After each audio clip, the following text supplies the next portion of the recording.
கேட்போமா ஒரு நொடி கதை. பாருங்க, அவன் ஒரு பொற்கொள்ளர். வயசு ஒரு 35 வயசு இருக்கும். பாருங்க, திருமணம் முடிஞ்சு ஒரு 4-5 வருஷம் ஆச்சு.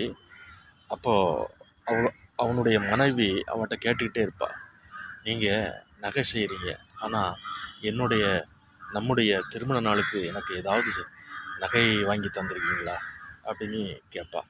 அதுக்கு அவன், அது எப்படிப்பா முடியும், நானும் அன்றாடம் காட்சி மாதிரி டெய்லி வேலைக்கு போயிட்டு கிடைக்கிற சம்பளத்தில் நம்ம வாழ்க்கை நடத்திட்டு இருக்கோம். நான் எவ்வளவு சம்பாதிக்கணும்னு உனக்கு தெரியும். தெரிஞ்சிருந்து நீ இந்த கேள்வியை கேட்கலாமா, இருக்கிறத வச்சு சந்தோஷப்படணுமா அப்படின்னு ஒரு 4-5 வருஷமாக அந்த வெட்டிங் டே நாள் வரும்போது மனைவி கேட்பா, இவன் பதில் சொல்லுவான். இப்போ பாருங்கள், இந்த வருஷம் வெட்டிங் டே வருது.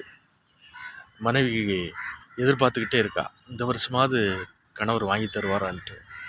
அவர் வர்றாரு. வந்து வெட்டிங் டே காலையில் கேக் வெட்டி கொண்டாடுறாங்க.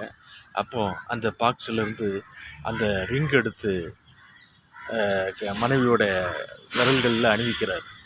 மனைவிக்கு ரொம்ப சந்தோஷத்துலேயும் சந்தோஷம். ஏன்னா தங்கம் விற்கிற விலை யாருமே வாங்க முடியாத நிலை. தங்கத்தில் வேலை செஞ்சாலும் ஆனால் தங்கத்தை பற்றி பேச முடியாத சூழல். அப்படி இருக்கும்போது விலை குறைஞ்ச அன்னைக்கெல்லாம் வாங்கி தரல, விலை கூடின அன்னைக்கு நம்மளுக்கு வாங்கி தந்திருக்காரு நம்மளுடைய வீட்டுக்காரர் அப்படின்னு ரொம்ப சந்தோஷம் அவளுக்கு. இந்த வெட்டிங் டே அன்னைக்கு